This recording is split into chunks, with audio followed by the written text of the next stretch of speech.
Hi guys. और इस समय हम उपस्थित हैं मणिपाल यूनिवर्सिटी। आज हमारा यहाँ प्रोग्राम है, यानी कि हमको चीफ गेस्ट मनीष झौरी ब्रजवासी ब्लॉक को बुलाया गया है। और मनीष झौरी एंड सन्स ज्वेलर्स जो हमारा प्रतिष्ठान है उसको बुलाया गया है। और हम इस समय खड़े हैं और अंदर की तरफ प्रस्तुति कर रहे हैं। आगे की प्रस्तुतिकरण आपके समक्ष प्रस्तुत करेंगे। जय सिया राम, जय राजा राम। आप सुन रहे हैं 90.8 FM रेडियो मणिपाल जयपुर, आपका अपना सामुदायिक रेडियो स्टेशन। जुड़ेंगे गांव, जोड़ेगी शिक्षा। तो प्रिय श्रोताओं, आप अपना बेहद खास और पसंदीदा प्रोग्राम गांव री बातें सुन रहे हैं। इसमें हम लगातार मनीष जी से जानने की कोशिश कर रहे हैं कि ज्वेलरी की दुनिया में कैसे काम होता है, उनका कैसे जुड़ाव हुआ। अब तक हमने ये जाना, लेकिन मनीष जी हमारे बहुत सारे श्रोता जो इस वक्त रेडियो सुन रहे हैं वो जानना चाहते हैं, क्योंकि खासतौर पर पूरे हिंदुस्तान का ज्वेलरी तो फेमस है, क्योंकि बाहर भी भेजा जाता है, लेकिन जयपुर का ज्वेलरी और उसके स्टाइल की बहुत डिमांड है। कुंदन मीले का बहुत प्रचलन है जयपुर। ये तो पुराना स्टेट है बनाने का, बहुत फेमस है। तो मेरा यही सवाल है कि कोई सामान्य से सामान्य आदमी, मान लीजिए 10वीं 12वीं पढ़ा हुआ लड़का जो ज्वेलरी की दुनिया में काम की तलाश कर रहा है या काम करना चाहता है, तो वो कैसे शुरू कर सकता है? तो देखो, बगैर गुरु के ज्ञान संसार में किसी को भी कहीं पर भी प्राप्त नहीं हो सकता। ये किसी न किसी माध्यम से, किसी न किसी जरिए से ही इस लाइन में उतरना ज्यादा बेहतर रहेगा। क्योंकि अनाड़ी तैराक हमेशा डूबने वाला ही रहता है। कोई भी अगर अनाड़ी हो, तैरना नहीं जानता हो और जमुना के जल में या गंगा के जल में सोचे मैं तैर के निकल जाऊंगा, वो मान्य नहीं होगा, वो डूब जाएगा। उसके बगैर प्रैक्टिस के ये चीज हो नहीं सकती। इसके लिए आपको या तो किसी ज्वेलर्स की दुकान पे या फिर किसी कोचिंग के ऊपर जाकर, जो इसके खुले हुए हैं जयपुर के अंदर सिखाने के नए नए प्राविधान बने हुए हैं, उसके आधार से ही उस चीज की डिग्री लेकर ही इस काम में जाएं तो ज्यादा बढ़िया रहेगा। अनाड़ी घोड़ा तो समझ लो सवार तक को गिरा देगा, जो तैरना नहीं जानता है किसी भी प्रकार से। वो वाला मेरा माध्यम है कहने का। तो प्रिय श्रोताओं, मनीष जी यही कह रहे हैं कि अगर आप ज्वेलरी के व्यापार से जुड़ना चाहते हैं तो आप या तो किसी ज्वेलरी की दुकान से या कोई ऐसा संस्थान जो इस प्रकार का कोचिंग देता है, बिल्कुल सही, आप वहां जो है थोड़ा सीख ले, ट्रेनिंग ले। उसके बाद अगर आप करेंगे तो आपको नुकसान होने की गुंजाइश कम रहेगी। नुकसान की बात नहीं है इसमें। नुकसान तो जब होगा जब वो अपना पैसा लगा के काम करेंगे। नुकसान का मतलब ये है कि आप उसकी परख नहीं कर सकते हो। फिर उस समय आपके सामने चीज उपस्थित हो जाएगी, जब तक आप उसकी परख ही नहीं करना जानोगे कि ये रियल है, अनरियल है, डुप्लीकेट है, आप तो फिर तो ठग लिए जाओगे। तो आप जो है ठगी से या फिर आपका समय, आपका पैसा वो जो है बर्बाद होने से बच जाएगा। इसलिए जो है आप किसी प्रमाणित संस्था से या किसी ज्वेलर्स की दुकान पर भी आप बैठकर अध्ययन कर सकते हो, देखते हुए। कहीं नौकरी करते हुए भी 1.5 साल 2 साल के साथ मैं ट्रेनिंग लेना चाहता हूँ, तो वो हमारी दुकान पर भी आकर कर सकता है। ऐसी कोई व्यवस्था नहीं है। हम उसको फिर भी मेहनताना देंगे मंथली के हिसाब से, वैसी कोई दिक्कत नहीं। तो मनीष जी जो है वो बता रहे हैं कि अगर किसी की रुचि हो, अगर वो करना चाहता है तो सिखाने के लिए भी जो है हम सिखा भी देंगे। अगर किसी को आवश्यकता है इस चीज के, यानी कि इस चीज की जिज्ञासा है, इस चीज को पाने के लिए कि मुझे इस फील्ड में आना है, तो वो आ सकता है आराम से। लेकिन उसके लिए पहले ट्रेनिंग लेने के लिए किसी न किसी माध्यम तक पहुंचना पड़ेगा। तो मित्रों, अगर आप में रुचि है, आप ये करना चाहते हैं, तो फिर जो है मनीष जी से भी आप संपर्क मेरे से संपर्क कर सकते हैं। मेरा ब्लॉग है मनीष झौरी ब्रजवासी ब्लॉग। इस विषय में भी किसी को किसी भी प्रकार की जानकारी लेना चाहिए या मेरा चाहिए, तो आप उसके ऊपर मेरा जो आएगा कमेंट बॉक्स में जाकर कमेंट बॉक्स में आप पूछ सकते हैं। ज्वेलरी से रिलेटिव भी मैं तो ज्ञान की चर्चा ही करता हूँ उसके ऊपर। यूट्यूब ब्लॉग पर जो मेरा आता है मनीष झौरी ब्रजवासी, मैं तो ज्ञान की चर्चा करता हूँ। अगर इसके विपराय, यानी कि आपको ज्वेलरी के बारे में, स्टोन के बारे में किसी भी चीज की जानकारी चाहिए, तो वो भी जानकारी मैं आपको इसी माध्यम से प्राप्त करा दूंगा। तो हम इस चर्चा को और आगे बढ़ाएंगे, लेकिन उससे पहले लेंगे एक छोटा सा ब्रेक। तब तक के लिए आप सुनते रहिए 90.8 FM रेडियो मणिपाल जयपुर, आपका अपना सामुदायिक रेडियो स्टेशन। जुड़ेंगे गांव, जोड़ेगी शिक्षा। क्यों भाई, सब सही था? बहुत अच्छा है, एक नंबर का सर। यार ये तो कहीं जाओगे एक नंबर, कोई कमी तो बता दो। कमी तब आएगी ना, हमारे यहाँ जितने भी आते हैं वो अटक जाते हैं, रुक जाते हैं। हमें एडिट नहीं करना पड़ेगा। एडिट का मतलब समझ रहे हो? वो जो काट पीट होती है वो छाटाकुटी नहीं करनी पड़ेगी। आपकी आवाज को फिल्टर कर सकते हैं, लेकिन वो छाटाकुटी नहीं करेंगे। और भैया यहाँ पे 3 आरजे हैं। आरजे मेगा, आरजे रामकिशन जी और मैं आरजे विनोद, और वो हमारे साउंड इंजीनियर हैं। और मैं गाँव बातें करके प्रोग्राम लेकर आता हूँ जो आसपास के गाँव वालों के लिए हैं। और जो आरजे तमन्ना है वो जीवन करके एक खाने पीने का प्रोग्राम लेकर आती हैं। और जो आरजे रामकिशन जी वो भी मेरे साथ होस्ट करते हैं गाँव बातें करके। ठीक है sir. Okay sir, thank you sir. Thank you sir, thank you. अभी इस समय मणिपाल यूनिवर्सिटी आए हुए हैं और 90.8 19.8 FM radio Manipal Jaipur. Radio Manipal in Jaipur, इनका खुद का होस्ट करते हैं यहाँ पर ही बैठकर। जी सर। तो इन्हीं का जिब्या से ही इसका कथन करा रहे थे, क्या काम जी सर, करते जी हैं, सर। इसकी पूरी जानकारी इन्होंने हमें प्राप्त कराई है।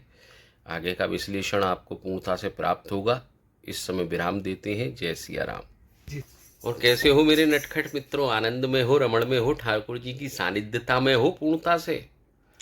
हाँ हाँ, आज हमको यहाँ पे चीफ गेस्ट बना के बुलाया है इन्होंने। हमने इनका ये चैनल है इसका प्रस्तुतिकरण करा है, जिसकी की पूरी व्यवस्था ठाकुर जी की कृपा से जो कराता है उसी की है। उसमें थोड़ा सा हमारा भी थोड़ा जो योगदान है वो पूर्णता से हमारा ही है। जैसे प्रभु चाहते हैं, हम तो प्रभु के आधार से ही आधारशिलाओं को रखते हुए चलते हैं आगे के लिए। मेरे दोस्तों, मैं क्या बोलूं आपसे, आप तो सभी जानकार हैं, सभी सक्षम हैं, सभी माइंडेड लोग हैं। मैं क्या बोल सकता हूँ आपके सामने, मैं तो खुद अनभिज्ञ हूँ। अभी मैं बालक हूँ, छोटा सा नन्ना मुन्ना सा।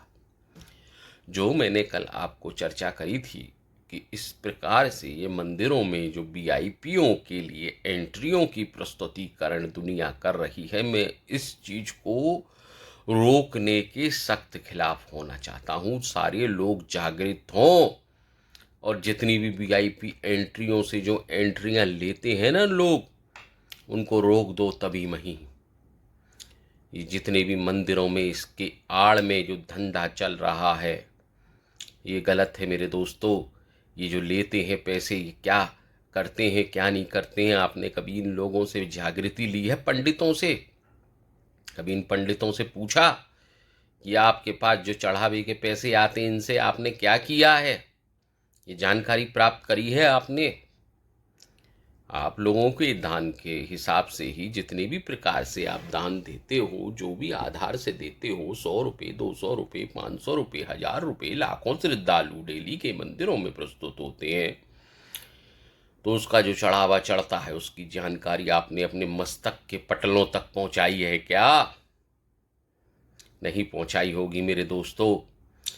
मैं आपको इसी चीज की जागृति प्रदान कर रहा हूँ। ये मंदिरों के नाम पर जो पंडितों ने ढोंग आडंबर रचा रखे हैं, पूरी भगवान ने कहीं कहीं कोई प्राविधान किसी भी प्रकार से, किसी भी वेदों में कहीं पर भी नहीं लिखा है कि इस आधार से प्रभु की प्राप्ति हो जाएगी। साहब 500 रुपये दे दो तो ये काम हो जाएगा, 1000 रुपये दे दो तो ये मनोकामना सिद्ध हो जाएगी। तो इसके आधार से देश की इन पंडितों ने, इन जितने भी मंदिरों के महंत हैं, मठों के मठाधीश हैं, जितने भी प्रकार से जो मंदिरों का कार्यभार संभाल रहे हैं अपने हस्त कमलों से, सब आडंबरी हैं, ये सब ढोंग में लगे हुए हैं, पाखंड रचा रखा है। अब मैं इनके सख्त खिलाफ हूँ। और कौन कौन लोगों का सहयोग इस चीज़ के लिए मेरे साथ होगा, आप कमेंट्स में ज़रूर करके मुझे बताना, क्योंकि अब ये चर्चा चलती रहेगी मेरे दोस्तों, ये रुकने का नाम नहीं लेगी जब तक ये जागृति पूरे देशवासियों के मस्तकों तक नहीं पहुंचेगी, जब तक हम नहीं रुकेंगे। अब हम तो हर मंदिर में जाके पूछते हैं पंडितों से, भाई तुम्हारे भगवान गुलाम हैं क्या? तुम्हारी सुनते हैं जानकारी लेते हैं आपकी? अभी बात करते हैं। जय सिया राम, जय राजा राम। मेरे दोस्तों, यही मेरा कथन है आज, क्योंकि मैं जागृति प्रदान कराना चाहता हूँ। हमने एक बार एक पंडित से पूछा, गए थे हम किसी मंदिर के अंदर, तो मैंने भाई साहब, मैंने गुरु जी, मैंने महंत जी, मैंने साहब मठाधीश जी, आपने ठाकुर को कभी इस तरीके से मांगते हुए देखा है कि मेरा भक्त आ रहा है, जा वही इससे 101 रुपये की दक्षिणा ले ले, मैं इसका काम कर दूंगा? तो फिर तुम क्यों मांग रहे हो? आपसे मांगा है ठाकुर जी ने कि मैं इसकी मनोकामना सिद्ध कर दूंगा, तो 200 रुपये का चंदा ले लो, इससे पर्ची काट दो। ये कोई ठाकुर जी ने कहीं पर भी किसी भी प्रकार से कोई प्राविधान बनाकर कहीं किसी वेदों के अंदर भी नहीं दिया है। भगवान तो कहता है कि मैं तो पान पत्ते फूल पर भी प्रसन्न हो जाता हूँ, और भोले कहते हैं कि मैं एक लोटा जल से भी प्रसन्न हो जाता हूँ। अपने आंसुओं के जो अविरल धारा है उसके भी प्राप्ति कराकर मैं प्रसन्न हो जाता हूँ। तो ये कहीं प्रमाण में पैसे का तो प्रस्तुतिकरण कहीं पर भी नहीं लिखा है मेरे दोस्तों। ये जो पंडित ढोंग धतूरे आडंबरी रचा रहे हैं देश के अंदर, मैं इन सब चीज़ों के सख्त खिलाफ हूँ। अब ये जो बना लिए हैं मठों के मठाधीश, गलों में 100-100 ग्राम, 200-200, 250-250, 300-300 ग्राम चेने पहन रखी, हाथों में ब्रासलेट अंगूठी, किसने पहनाई है ये? कभी जाना है आपने? ये सब पहनाने वाले आप लोग हो, जो चंदा चढ़ाते हो, उसी काज करते हैं वो सब चीज़। मेरे दोस्तों, मत दो किसी प्रकार से भी पैसा। आपकी जो श्रद्धा है, जो ठाकुर जी कहता है कि मैं गरीब को भोजन कराने से प्रसन्न हो जाऊंगा, मंदिरों की बजाय तो आप किसी गरीब 1 को 2 को 3 को, जो आपकी श्रद्धा हो सकती हो, उस आधार से उनको भोजन कराओ, तो प्रभु जल्दी प्रसन्न होंगे मेरे दोस्तों। ये तो मंदिरों में चढ़ा हुआ पैसा वो अपने ही मठों को चमकाते हुए उसकी प्रस्तुतिकरण करेंगे और उसका ही आनंद लेंगे वो मंदिर के मालिक बनकर। अभी आगे की चर्चा आगे करेंगे। अभी मैं इस समय क्या है, कहीं आया हूँ, वहाँ हूँ मणिपाल यूनिवर्सिटी में चीफ गेस्ट बनकर। मैं यहाँ FM रेडियो के स्टेशन पे बैठा हुआ हूँ। यहाँ के हम उत्तराधिकारी है इस समय। ये पूरा कार्यभार ठाकुर जी की कृपा से ही संभाला हुआ है। मनीष झौरी ब्रजवासी ब्लॉक का प्रस्तुतिकरण यहाँ है आज। आपसे विनम्र निवेदन है मेरे दोस्तों, इस चीज को कृपया करके आगे से आगे जागृति प्रदान करें सभी लोगों के मस्तकों के ज्ञान के बिंदुओं तक। जय सिया राम। आगे की वार्ता कुछ समय पश्चात। नमस्कार, सत श्री अकाल, राम राम सा खम्मा घड़ी। मैं आरजे तमन्ना शो लेकर आती हूँ 90.8 FM रेडियो मणिपाल जयपुर पर जीवन, जहां हम अक्सर बेहतरीन पकवानों की बात करते हैं। तो आज जैसे मैं एक मीडिया एम्प्लॉय हूं, तो आज मणिपाल यूनिवर्सिटी जयपुर की BJMC डिपार्टमेंट यानी जर्नलिज्म डिपार्टमेंट में हो रहा है मीडिया फेस्ट, जो नेशनल लेवल पर हो रहा है इस बार। उसके अंदर एक छोटा सा हम लोगों ने आरजे हंट रखा था, जहां पर हमारे साथ मौजूद है हमारे आज के sponsor Manish sons and jeweller से। मनीष जी, कैसे हैं आप? First class. गुड है। तो हमारे यहाँ पे आरजे हंट हुआ था, जहाँ के रिजल्ट्स अभी अभी अनाउंस होने वाले हैं। तो सर आप प्लीज बताइए कि रेडियो हंट के रिजल्ट। सर आप बताइए हमारी सान्या को कौन सी पोजीशन मिली है? सेकंड पोजीशन मिली है। सेकंड पोजीशन मिली है। Congratulation Sanya, and this beautiful certificate is for you. ये लीजिए। Thank you so much, sir. It's congratulation. एक फोटोग्राफ के लिए तो देख सकते हैं हम। गुड। हाँ, एक सेकंड। आपने जो परफॉर्मेंस दिया है उसकी इज्जत अफजाई किस तरीके से करें, हम उसको अपनी जिज्ञासा से उसका कथन भी नहीं कर सकते। Congratulation Sanya. thank you. Congratulations, so much. बेटा। Thank you. से हम जानेंगे वो बेसिकली मथुरा के रहने वाले हैं, और मथुरा पूरी दुनिया में क्यों जाना जाता है, इसका कोई सवाल पूछने का कोई वो सबके वाजिब बात है। जहन में है वो चीज तो कि वही 84 कोस की जो ब्रज की यात्रा है, और चूंकि आप ब्रज के मूल निवासी हैं, तो आपने बचपन से वहां देखा है, तो आज जितनी तादाद में लोग आ रहे हैं, क्या आप जब आज से 30 साल पहले छूटे, इतना भी करेंगे तो वो भी कम होगा। ये आपने जो ये बोलने का स्टाइल है आपका, कितने समय से आप जयपुर में रहे हैं? मुझे जयपुर रहते हुए तकरीबन ये मान लीजिए आप 24-25 साल हो गए। आना जाना तो हमारा लगा ही रहता था व्यापार के सिलसिले से, क्योंकि हमारी ही वालों के रास्ते में ज्वेलरी का काम है, गद्दी है उसमें हमारी बुजुर्गों के जमाने की बनाई हुई। नहीं, पर ब्रज क्योंकि कृष्ण भगवान को जो कान्हा है, नटवर है, नागर है, नंदा है, वो टेढ़ी टांग वाले हैं श्री कृष्ण भगवान, बाकी बिहारी मदन मोहन लाल, उनका जितना भी गुणान बात अपनी जिज्ञासा। इस third is Karishma Upadhyay, congratulation. And second is Saniya Khandelwal. ये मत दो,